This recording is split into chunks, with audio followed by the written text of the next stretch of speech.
금융시장의 주요 인사를 모시고 시장의 투자 환경과 그리고 자산운용의 방향성에 대해서 좀 이야기를 들어보는 시간입니다. 마켓 초대석, 오늘 이 시간 베어링 자산운용의 곽태선 대표이사 이 자리에 모셨습니다. 안녕하세요. 안녕하세요. 반갑습니다. 네, 반갑습니다. 먼저 베어링 자산운용 한국법인 같은 경우에는 올해 출범을 했다라고 들었습니다. 이에 따라서 많은 분들이 모르실 수도 있을 것 같은데요. 세계적으로는 베어링 자산운용 하면은 상당히 유명하지 않습니까? 먼저 어떤 회사인지 소개부터 해주시죠. 네, 그 베어링 자산운용은 250년 역사 가지고 있는 회사입니다. 그리고 베어링 한국법인은 25년 역사 가져서 두 회사가 합쳤습니다. 이번 3월에. 예. 그리고 전 세계에서 선진국 및 신흥국 시장에서 주식 채권 및 자산 배분 펀드를 운용을 잘하고 있습니다. 그리고 아주 다국적인 인터내셔널 회사입니다. 그래서 그 12개국의 사무실이 있고 38개국의 국적 가진 사람들이 같이 모여서 최고의 아이디어를 가지고 자산운용 서비스를 하고 있습니다. 네, 오늘은 베어링 자산운용에 대해서도 저희가 좀 알아보겠지만 사실 그 이전에도 세이에셋 같은 경우에도 상당히 수익률이 좋았잖아요. 그 대표를 계시면서 이름을 널리 알리신 것으로 알고 있는데요. 이에 따라서 시장 환경에 대해서 좀 많이 여쭤보면 좋을 것 같아요. 지금 일단 투자 환경은 어떻다고 평가를 하세요? 네, 지금 투자 환경은 매우 지금 전체 세계 흐름 자금이 어떤 채권에서 주식으로 좀 옮겨갈 수 있는 좋은 상황이라 생각됩니다. 일단 먼저 2008년도 글로벌 금융 위기 이후에 아무래도 미국이 먼저 성장을 다시 잘하고 있고 그 미국의 일단 성장이 서서히 이제 유럽으로 넘어가고 일본도 좋아지고 있습니다. 더군다나 최근에 중국은 또 그 제조업 지수가 6개월째 최고치를 치면서 중국도 완만한 상승을 보이셔서 아주 오랜만에 동반 상승하고 있습니다.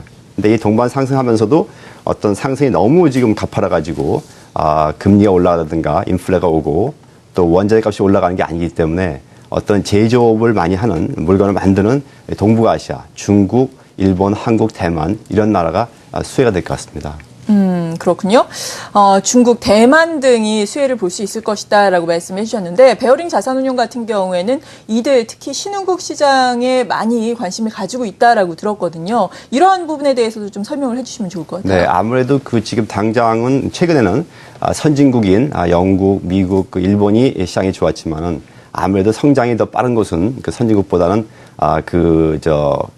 신흥국이 성장이 더 높고 선진국이 평균 성장률이 2%면은 신흥국은 한 4%, 또 그 프론티어 마켓이라고 불릴 수 있는 시장들은 6%대 성장하고 있습니다. 예. 이런 성장을 더 빨리 할 수 있는 나라들이 더 아무래도 기회가 많기 때문에 저희 베어링 같은 경우는 이런 좋은 투자 대상을 찾아가지고 저희가 그 이머징 마켓 또 특히 중국 쪽에 있는 펀드, 차이나 셀렉트라든가 아세안 프론티어 펀드를 저희들이 출시하고 있습니다. 네, 말씀하신 것처럼 신흥국의 성장률이 물론 선진국보다는 월등히 높긴 하지만 그래도 최근에 또 미국의 출구 전략 이야기, 양적 완화 축소 이야기가 나오면서 또 대두가 됐던 것이 인도네시아라든지 인도의 금융 위기설이거든요. 이들 국가도 역시 신흥국인데 이들 국가들에 대해서는 어떻게 생각을 가져야 될까요? 네, 아주 좋은 질문이십니다. 예. 신흥국이라 하더라도 어떤 신흥국은 너무 빨리 성장하면서 너무 차입을 많이 하고 우리나라의 97년, 98년처럼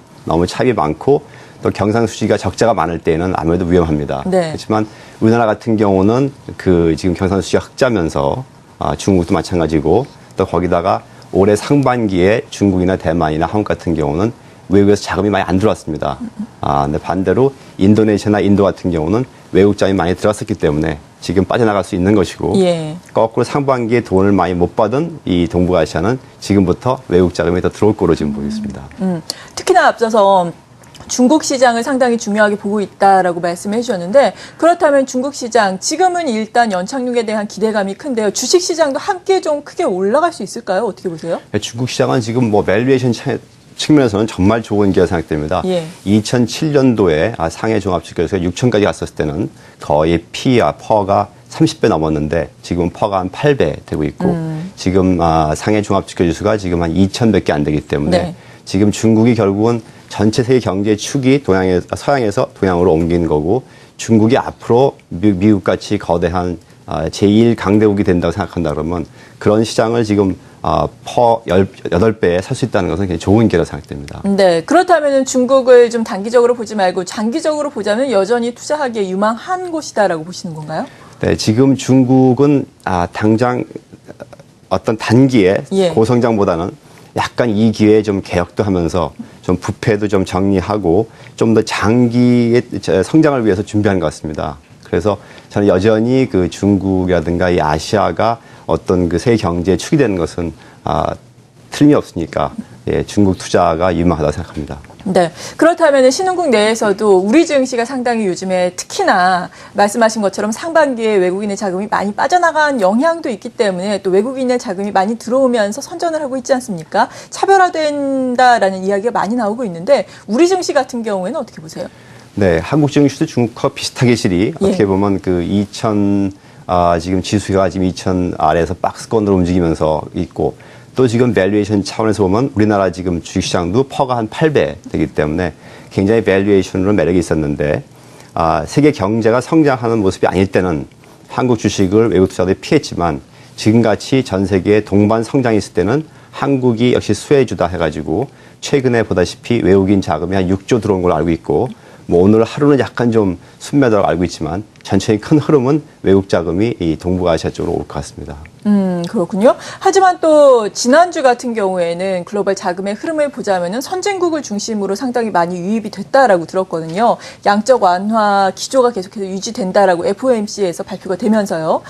그렇다면은 왜 투자자 여러분들이 직접 투자도 많이 하지만 펀드 같은 경우에는 특히나 해외 투자 많이 하시잖아요. 어떤 쪽에 관심을 가지는 게 좋다라고 생각을 하세요?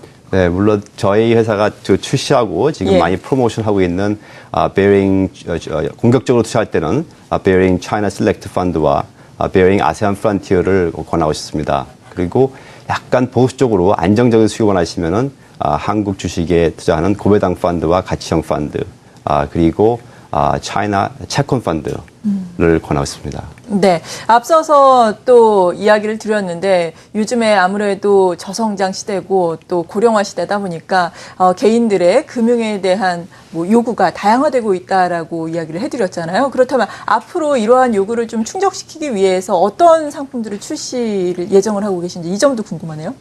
네, 저희는 그 한국 시장에서도 약간 좀 그 저평가된 주식을 주로 고르는 예. 가치형과 고배당도 있지만 또 앞으로 좀 더 압축해서 어떤 고성장 시대지만 주식시장이 좋을 때를 위해서 코리아 셀렉트라는 펀드를 준비하고 있습니다. 네. 이것은 약간 좀 자기가 정말 좋아하는 종목들을 압축해서 한 3, 40개 종목만 투자하는 것이고 그 시가총액과 관계없이 시가총액의 작은 우량한 중소기업도 꽤 많은 비중을 가져가는 그런 좋은 펀드입니다. 그리고 앞으로 저희가 자산 배분 전략을 통해서 어떤 그 국내 투자가들에게 한국 및 전 세계에 많은 자산을 투자할 수 있고 안정적 수익을 낼 수 있는 상품도 준비하고 있습니다. 네. 그리고 또 기왕 이 자리에 모셨으니까 여러 가지 질문을 드리고 네. 싶은데, 예, 하버드를 나오시고 여기서 법학 박사를 하시고 변호사를 하시다가 금융인이 되셨단 말이죠. 그러니까 더욱더 다양한 시각에서 시장을 보실 수 있을 것 같은데요. 우리 시장에 대해서는 어떤 평가를 내리고 계세요? 네, 지금 제가 보기에는 그 우리나라 많은 투자가들이 최근 경험이 안 좋았고 한국 시장이 어려웠기 때문에 예. 굉장히 비관적으로 지금 보시는 것 같습니다. 지금 한국이 지금 가지고 있는 여러 제품들이 해외 나가보면 많이 알려져 있으면서 정말 한국같이 이렇게 여러 가지 다양한 그 산업 가지고 있는 나라가 없다고 생각하고 있고 그래서 지금 인도나 인도네시아하고는 지금 비교할 수 없는 정도로 지금 튼튼한 지금 경제 상황인데도 불구하고 네.